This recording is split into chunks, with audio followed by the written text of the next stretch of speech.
ছোট্ট সোনামণিরা, তোমরাও যদি ফাতেমা ওমরের সাথে ইসলাম শিখতে চাও তাহলে এক্ষুনি আমাদের চ্যানেলটি সাবস্ক্রাইব করে দাও।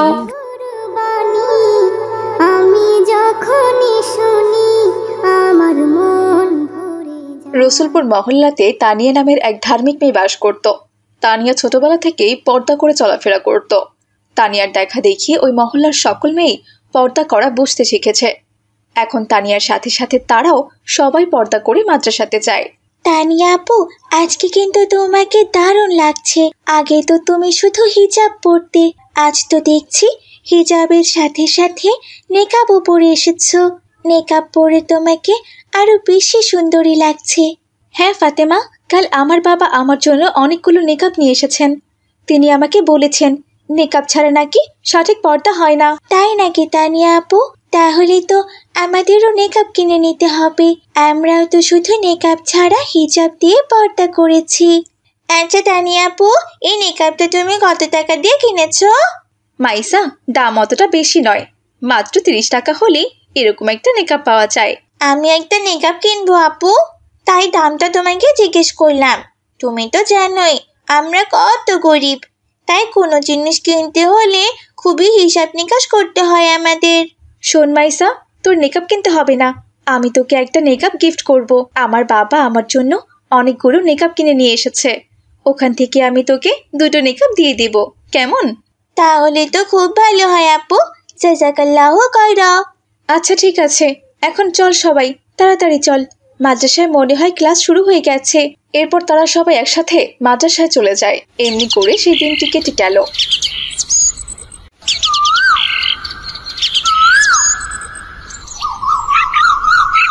ওদিকে ওই মহল্লায় কামাল শেখ নামের এক মস্ত বড় ধনী ব্যবসায়ী বাস করত।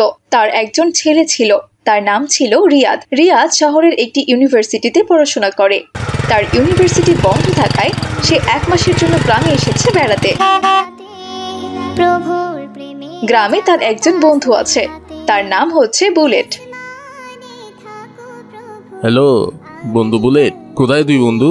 একটু বটগাছ চলে আয় তো, তোর সাথে আলাপ আছে। আরে রিয়াদ, তুই কবে ঢাকা থেকে এলি বন্ধু?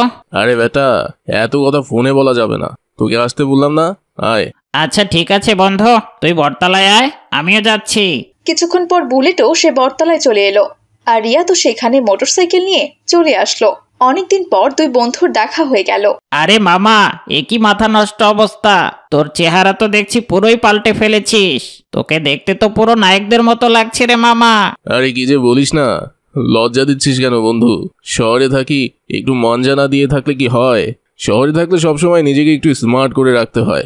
হা হা হা, মিথ্যা বলছিস কেন রে মামা? তোকে দেখে তো মনে হচ্ছে তুই প্রেমে পড়ে গেছিস। বল বন্ধু, মেয়েটা কে? আরে ধুর, কি যে বলিস না তুই, শহরে থাকলে ওসব প্রেম প্রীতি তো কমন বিষয়। তবে বন্ধু, শহরের মেয়েদের কিন্তু বিয়ে করা যাবে না, ওরা বেশি সুবিধের হয় না। প্রেম করার জন্যই ঠিক আছে, কিন্তু বিয়ে মামা গ্রামেই করতে হবে। তা গ্রামে তোর দেখায় কি কোনো ভালো মেয়েটের সন্ধান আছে নাকি? আরে আছে বলে কি ভাই, একদম পরি আছে পরি। একটু পরেই দেখবি এদিক দিয়ে লাইন ধরে যাবে। তয় ভাই, তুই ওদের চেহারা কিন্তু দেখতে পারবি না, ওদের চেহারায় মেকআপ পরা থাকে। কি যে বলিস বুলেট, যদি মুখ ঢাকা থাকে তাহলে আমি মেয়েকে দেখবো কি করে? আরে ধুর বেটা, মেয়েকে না দেখেই বিয়ে করবো নাকি? আরে কি যে বলিস না ভাই, গ্রামের মেয়েরা এমনি সহজ সরল, ওদেরকে দেখে বিয়ে করতে হয় না। মেয়েগুলো এমনি অনেক সুন্দরী হয়, যাকে এক কথায় বলে ন্যাচারাল সুন্দরী। তুই চোখ বন্ধ করে না দেখে ওদেরকে বিয়ে করতে পারবি বন্ধু। আরে না ভাই, না দেখে বিয়ে শাদী আমি করবো না। পরে দেখবো পর্দার আড়ালে কোনো এক কালো ভূতনিকে আমি বিয়ে করে ফেলেছি। মেয়েকে তো আমার দেখতেই হবে ভাই। ওটা কোনোভাবেই সম্ভব না রে বন্ধু। আরে ধর, তুই কি যে বলিস না, অসম্ভবকে সম্ভব করাই তো এই রিয়াদের কাজ। তুই খালি দেখতে থাক আমি কি করে মেয়ের চেহারা দেখি। রিয়া যখন এসব কথা বলছিল ঠিক তখনই ওই পথ দিয়ে তানিয়া, ফাতেমা, মাইসা, মালিহা মাদ্রাসায় যাচ্ছিল। আরে ওই দেখ ভাই, তাকিয়ে কতগুলো মেয়ে আসছে, একেবারে পরি রে বন্ধু, পরি। আরে এগুলো তো ছোট মেয়ে ভাই। আরে ধুর বোকা, তোকে আমি ওই ছোট মেয়েগুলোর কথা বলিনি। ওই ছোট মেয়েগুলোর মাঝে দেখ একটা বড় মেকআপ পরা মেয়ে আছে। মেয়েটার কিন্তু মোটামুটি বয়স হয়ে গেছে, মনে হচ্ছে 18 হবে। তুই চাইলে ওকেই বিয়ে করতে পারিস। মেয়েটাকে পর্দা করে যা সুন্দরী লাগছে, একেবারে পরীর মতো। আরে বাইরে থেকে তো সুন্দরই লাগছে ভাই, তবে ফেসটা তো দেখতে হবে। আচ্ছা এখানে আসতে দে, তারপর ফেস দেখে সিদ্ধান্ত নেব ওকে বিয়ে করব নাকি আমার বাড়ির কাজের মাসি বানাবো। এরপর তানিয়া সেখানে চলে আসতেই রিয়াদ তাকে বলল, এই মেয়ে, কে আপনি ভাইয়া? আপনাকে তো ঠিক চিনলাম না। আপুর সাথে আপনার কিসের কথা? এই মেয়ে, তোমার সাথে কি আমি কথা বলেছি? আমি তো কথা বলবো এই বড় মেয়েটার সাথে। তোমরা তো ছোটদের মতো থাকো, কোনো কথা বলবে না, ঠিক আছে? এই যে আপনি কে শুনি, আর ওদের সাথে এভাবে ধমক দিয়ে কথা কেন বলছেন? আপনাকে দেখে তো মনে হচ্ছে আপনি ভদ্র ঘরের ছেলে, কিন্তু আপনার কথাবার্তা এমন অভদ্র কেন? একটু ভদ্রভাবে কথা বলতে পারেন না? পারি, আগে তোমার চেহারাটা দেখে নিই মামুনি, তারপরে সিদ্ধান্ত নেব যে তোমার সাথে ভদ্রভাবে কথা বলবো নাকি অভদ্রভাবে। এই কথা বলে রিয়াদ হ্যাচকা টান দিয়ে তানিয়ার মুখের নেকআপটা খুলে ফেললো। এ কি অসভ্যতামি! এটা আপনি কি করলেন? হ্যাঁ, আমার নেকআপ খুললেন কেন? নেকআপ খুলেছি তোমার চেহারা দেখার জন্য।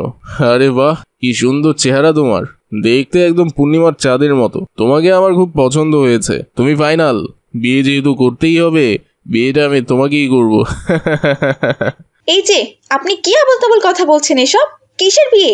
কাকে বিয়ে করবেন আপনি? কাকে আবার? তোমাকে। তুমি বাড়িতে গিয়ে তোমার বাবাকে বলবে আমার বাবার সাথে কথা বলতে, এই ধরো ঠিকানা। কিন্তু বিয়ের পর এইসব কাপড় চাপড় পরা চলবে না, মডার্ন ড্রেস পরতে হবে। আমার বউ হতে হলে ঠিক আমার মতোই মডার্ন হতে হবে কিন্তু। রিয়াদের এমন কথা শুনে তানিয়ার ভীষণ রাগ উঠল। সে হাত উঠিয়ে ঠাস ঠাস করে রিয়াদের গালে 2-3টে চড় বসিয়ে দিল, আর তারপর সেখান থেকে চলে গেল। তানিয়ার হাতে চড় খেয়ে তো রিয়াদ হতভাগ হয়ে গেল। তখন বুলেট বলল, আরে ভাই, তোকে আমি আগেই বলেছিলাম ওই কাজ তুই করিস না। দেখলি ভাই এখন কি হয়ে গেল? শুধু শুধু তুই মেয়েটার হাতে মার খেলি। ওরা হচ্ছে গ্রামের সহজ সরল ধার্মিক মেয়ে, তোর শহরের ওসব মেম সাহেবদের মতো ওরা নয়। গ্রামের ওসব মেয়েরা মুখ বুজে সব অত্যাচার সহ্য করবে, কিন্তু নিজের সম্মানহানি কোনোভাবেই সহ্য করবে না রে ভাই। কিন্তু রিয়াদ বুলেটের সাথে আর কোনো কথাই বলল না। সে মন খারাপ করে মোটরসাইকেল নিয়ে সেখান থেকে চলে গেল। রে ভাই রিয়াদ, কোথায় যাচ্ছিস ভাই? দাঁড়া ভাই দাঁড়া, হঠাৎ তোর কি হলো ভাই? আমার কথা তো শুনে যা। আরে ধর, কিছু না বলেই তো চলে গেল। আমি আর শুধু শুধু এখানে দাঁড়িয়ে থেকে কি করব? আমিও যাই। এই কথা বলে বুলেটও সেখান থেকে চলে গেল। এদিকে তানিয়া বিকেলবেলা মাদ্রাসা থেকে ফিরে তার বাবা মিজান সাহেবকে সমস্ত কথা খুলে বলল। মিজান সাহেব তিনি একজন মসজিদের ইমাম ছিলেন। মেয়ের এমন কথা শুনে মিজান সাহেব খুবই দুঃখ পেল। কি বলছিস মা? মহল্লার ছেলেদের তো দেখছি খুব বড় অধপতন হয়ে গেছে। আচ্ছা ঠিক আছে মা, আমি ওই ছেলেকে খুঁজে বের করে ওর বাবাকে বলে ওকে শাসন করিয়ে নিব। এখন তুই ঘরে যা মা। এভাবে আরো কদিন কেটে গেল। একদিন কামাল শেখ তার ছেলে রিয়াদের বিয়ের জন্য মিজান সাহেবের কাছে ঘটক পাঠালো। সবকিছু ঘটকের মুখে শুনে মিজান সাহেব তার মেয়ে তানিয়াকে বিয়ে দিতে রাজি হলো। যথারীতি সময়ে তাদের বিয়ে হয়ে গেল।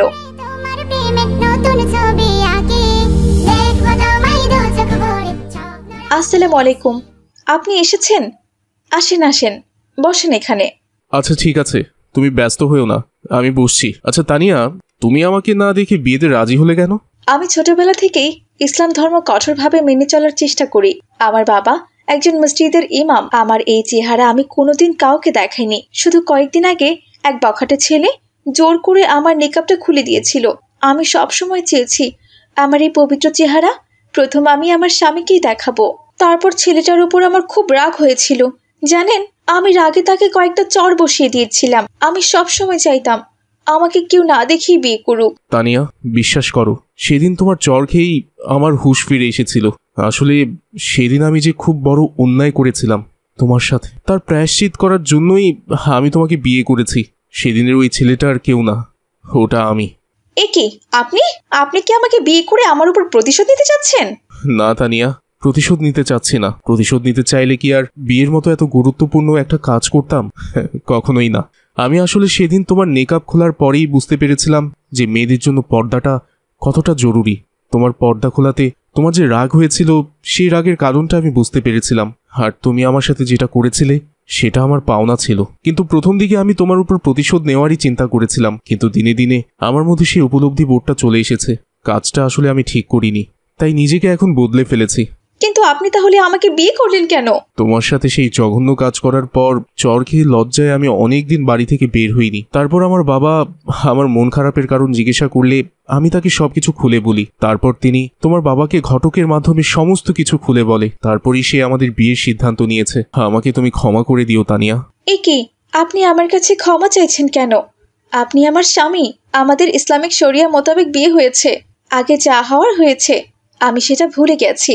আজ থেকে আপনি আমার স্বামী। আপনার আদেশ পালন করা আমার কর্তব্য। আমার আর আপনার উপর কোনো রাগ-ক্ষোভ নেই। এরপর রিয়া তার পর্দাশীল স্ত্রীর সংস্পর্শে এসে দিন দিন আরো ভালো হয়ে গেল আর ইসলামিক শরিয়া মোতাবেক তাদের জীবন পার করতে লাগলো।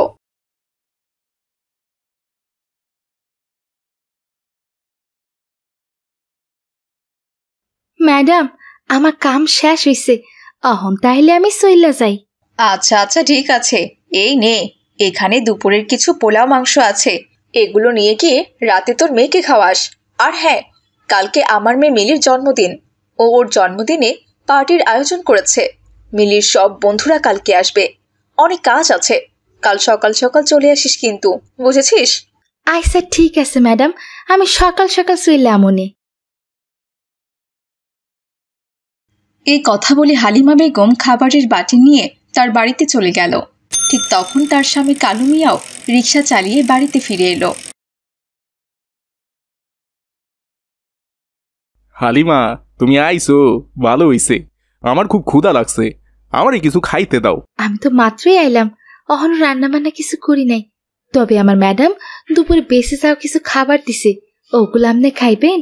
দুপুরের খাবারগুলা কি বেশি নষ্ট হালিমা? না, অন বেশি একটা নষ্ট হয় নাই, মনে হয় ভালোই আছে। আপনি চাইলে খাইতে পারেন, আর না খাইতে চাইলে এমনি একটুখানি বসেন, আমি রান্না করে দিতাছি। হালিমা আর কালু যখন এসব কথা বলছিল, ঠিক তখনই সেখানে তার মেয়ে মাইসা চলে এলো। আম্মা, বাজান, আইসো তোমরা? আমার খুব ক্ষুধা পাইছে জানো, সেই কখন থেকে আমি তোমাগো লাইগা অপেক্ষা করতেছি। আমার লাইগা কি আনছো বাজান? মারে, তোর বাজান তো কিছু আনি নাই, তাই আমি ম্যাডামের বাসার থেকে দুপুরে ঠান্ডা কিছু খাবার আনছি।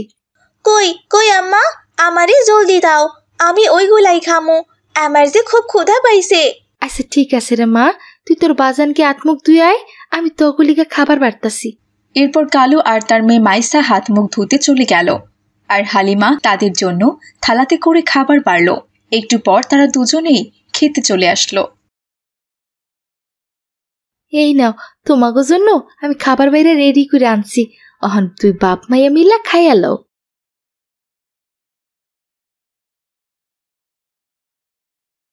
হালিমা, খাবারগুলো একটু ঠান্ডা হইলেও মোটামুটি ভালো আছে। বিরিয়ানি আর গরুর মাংসের সাথে কি সালাদ আছে?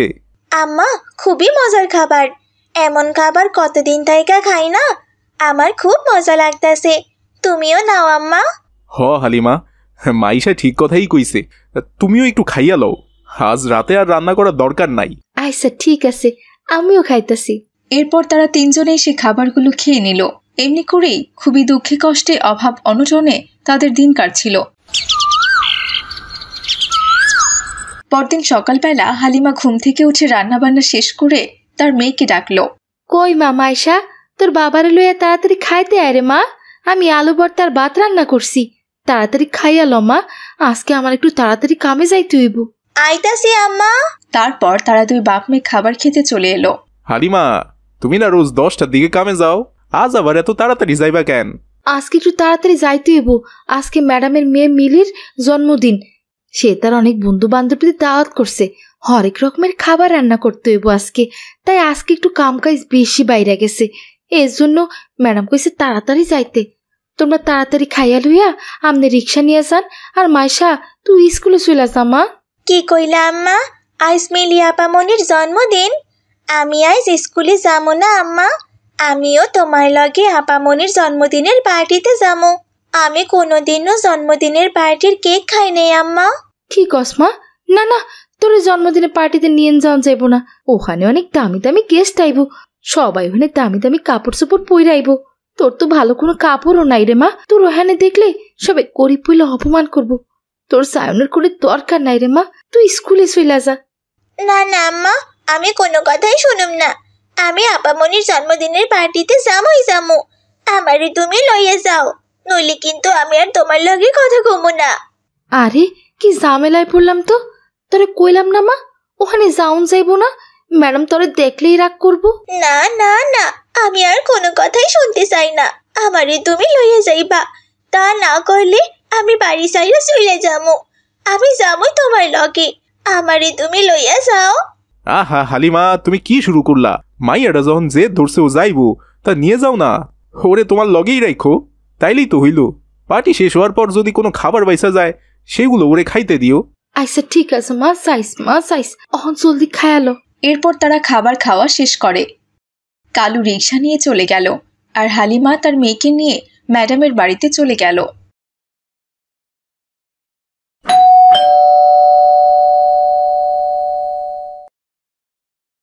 আসসালামু আলাইকুম ম্যাডাম। ওয়ালাইকুম আসসালাম। আরে হালিমা, তুই এসেছিস? তাড়াতাড়ি আয়। ও মা, কত যে কাজ পড়ে আছে, একটু পরে সব মেহমানরা চলে আসবে। তাড়াতাড়ি আমাদেরকে রান্না বান্না শেষ করতে হবে। আয় তো আয়, তাড়াতাড়ি আয়। আচ্ছা ঠিক আছে ম্যাডাম, চলেন। এ কি রে হালিমা, এটা তুই কি করেছিস? তুই তোর মেয়েকে নিয়ে এসেছিস কেন? ম্যাডাম, আমার মায়েরা খুব জেদ করতেছিল, ওর করুনদির কারো জন্মদিন যাহে নাই। আজ আমনের মেয়ের জন্মদিনের কথা শুনা একটু বায়না ধরছে আসবো। আমি অনেক মানা করছি, কিন্তু আমার কোনো কথাই শুনে নাই। জেদ করে আমার লগে শুইলে আয়া পড়ছে। আপনি কোনো চিন্তা করবেন না ম্যাডাম, ও আমার লগেই থাকবো, আমার লগেই কাম করব, আপনাকে কোনো ডিস্টার্ব করব না। তবু এই কাজটা কিন্তু তুই একদম ঠিক করিসনি। ওর চেহারার যা অবস্থা, ছি, জামাটা কত নোংরা। একটা নতুন জামা পরিয়েও তো আনতে পারতিস, তাই না? আমার বাড়িতে কত দামি দামি মেহমান আসবে, ওরা যদি একবার ওকে দেখে তাহলে কি বলবে বলতো? কেউ দেখবো না ম্যাডাম, আমি ওরে আমার লগেই রাখুম, ওরে বাইরে তো দিব না, আপনি কোনো চিন্তা করেন না। আচ্ছা ঠিক আছে, যা এখন ওকে নিয়ে রান্নাঘরে কাজ করতে যা, এদিকে একদম আসতে দিবি না, বুঝেছিস? এরপর হালিমা ওর মেয়ে মাইসাকে নিয়ে রান্নাঘরে কাজে চলে গেল, আর রান্নাঘরে গিয়ে পার্টির জন্য রান্না করতে থাকলো। জোহরের নামাজের পরেই বাড়িতে মেহমান আসা শুরু করলো। আসসালামু আলাইকুম ওমর ভাইয়া, কেমন আছেন? আলহামদুলিল্লাহ, আমি ভালো আছি মিলি, তুমি কেমন আছো? আলহামদুলিল্লাহ, আমিও ভালো আছি। আরে ফাতেমা, এসো এসো, অনেক খুশি হয়েছি। আসসালামু আলাইকুম, তুমি কেমন আছো মিলি? ওয়ালাইকুম আসসালাম, আমি ভালো আছি। তুমি কেমন আছো মালিহা? ওয়ালাইকুম আসসালাম, আমিও খুব ভালো আছি মিলি। ওই তো তানিয়াও চলে এসেছে। আসসালামু আলাইকুম তানিয়া, কেমন আছো? আলহামদুলিল্লাহ, আমি ভালো আছি মিলি, তুমি কেমন আছো? আমিও ভালো আছি। এসো এসো, সবাই তো চলে এসেছে। আব্বু আম্মু, তোমরা কোথায়? এসো তোমরা, আমরা এখন কেক কাটা শুরু করব। এই তো মা, আমরা চলে এসেছি। আচ্ছা তাহলে কেক কাটা শুরু করো মা। এরপর মিলি কেক কাটা শুরু করলো, আর সবাই হ্যাপি বার্থডে টু ইউ বলতে লাগলো। সবার মুখে একসাথে এমন হ্যাপি বার্থডে টু ইউ শুনে ওইদিকে রান্নাঘর থেকে মাইসাও ছুটে এলো সেখানে। আসসালামু আলাইকুম, সবার আগে আমি একটু কেক খাইতে চাই, আগে আমারে দেন। আম্মু, এইটা কি?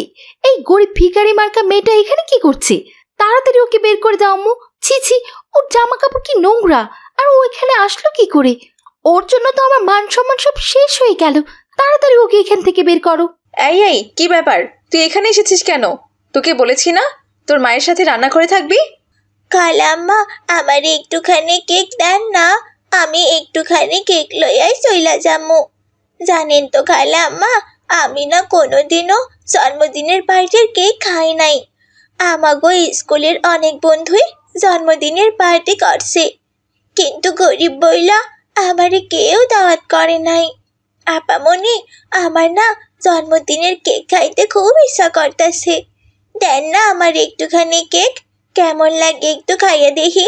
হালিমা, হালিমা, কোথায় তুই? জলদি এদিকে আয়, তোর মেয়েকে এখান থেকে নিয়ে যা, নিয়ে যা বলছে।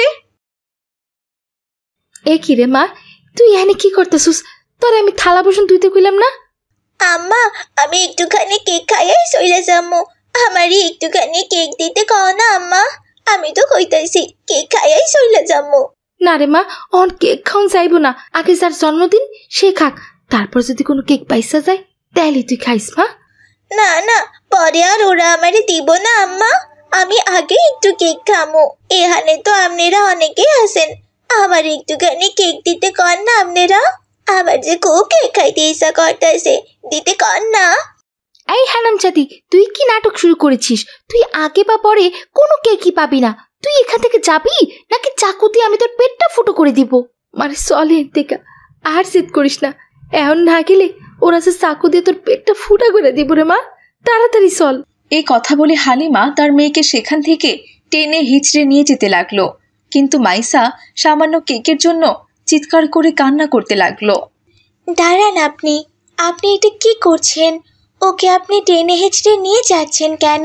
ও কি এমন অন্যায় করেছে? সামান্য তো একটু কেকই খেতে চেয়েছে। ও তো আর আপনাদের বাড়িঘর কিছু লিখে যায়নি। মা ফাতেমা, এসব তুমি কি বলছো? আমার মেয়ে জন্মদিনের কেক আগে না খেয়ে ওই মেয়েকে খেতে দিবে? কিন্তু কেন বলো তো? কেন দেবেন না আন্টি? মিলি তো জন্মদিনের পার্টির আয়োজন করেছে ওর ভালোর জন্যই। সবাই যেন কেক খেয়ে ওর জন্য দোয়া করে। কিন্তু একজন মানুষকে কষ্ট দিয়ে মিলি কার দোয়া কামনা করছে? তাহলে কিভাবে ওর মঙ্গল হবে শুনি? আল্লাহ তাআলা কি বলেছেন যে মানুষকে কষ্ট দিয়ে তুমি তোমার মঙ্গল কামনা করো? কিন্তু ফাতেমা। কোনো কিন্তু নয় আন্টি, ফাতেমা ঠিক কথাই বলেছে। এতক্ষণ ধরে আমি সবকিছুই দেখছিলাম। ও আপনার বাসা কাজের মহিলার মেয়ে বলেও জন্মদিনের পার্টি কেক খেতে পারবে না, এইটা কোনো নিয়ম নয়। আমাদের নবী করিম সাল্লাল্লাহু আলাইহি সাল্লাম তো আমাদের এই শিক্ষা দেননি। তিনি তো বিদায় হজে ভাষণে বলে গিয়েছেন, তোমাদের যাদের কৃতদাস দাসী আছে তারা তোমাদের ভাই বোন। তোমরা যা খাবে তাদেরকেও তাই খেতে দিবে, তোমরা যে কাপড় পরবে তাদেরকেও তোমরা তাই পরতে দেবে। এখন কেন এই বিভেদ? কিন্তু ওমর ভাইয়া। কোনো কিন্তু নয় মিলি, আমরা সবাই কেক তখনই খাবো যখন মায়েশা খাবে। মায়েশা যদি এই কেক না খায় তাহলে আমরা কেউই কেক খাবো না। এরপর মিলির পরিবার তাদের ভুল বুঝতে পারল। হালিমা আর তার মায়ের কাছে তারা ক্ষমা চাইল। আমাকে ক্ষমা করে দে হালিমা, আমি সত্যি এতদিন তোদের সাথে খুব অন্যায় করেছি। তোকে সবসময় বেঁচে যাওয়া বাসি খাবার খেতে দিতাম আর তোকে নানান রকম কটু কথা শোনাতাম। আমি সবসময় গরিবদের গরিবই মনে করতাম, কিন্তু তারাও যে আল্লাহ তাআলার সৃষ্টি সেটা আমি ভুলে গিয়েছিলাম। হ্যাঁ মায়েশা, তুমি আমাকে ক্ষমা করে দিও বোন। আমিও অহংকারে গরিবদের কথা ভুলে গিয়েছিলাম। এইসব কিছু প্রাপ্য আসলে গরিব মানুষ।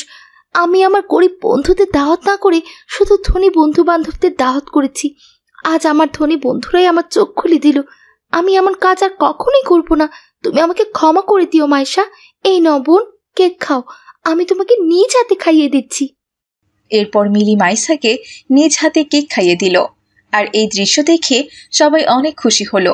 তো বন্ধুরা, দেখলে তো, যদিও জন্মদিন পালন করা ইসলামে হারাম কাজ, তবুও আমরা যদি কখনো কোনো অনুষ্ঠানের আয়োজন করি, অবশ্যই সেখানে আমাদের গরিব বন্ধুদের কথা আগে চিন্তা করব, তারপর ধনী বন্ধুদের কথা চিন্তা করব। কেননা কোনো ভালো মন্দ জিনিসের প্রথম হক কিন্তু গরিবদেরই। তাদেরকে বাদ দিয়ে আমরা কোনো অনুষ্ঠানে আল্লাহ তাআলাকে খুশি করতে পারবো না। আজ তাহলে এখানেই বিদায় নিচ্ছি বন্ধুরা, ভালো থেকো তোমরা। আসসালামু আলাইকুম ওয়া রাহমাতুল্লাহ।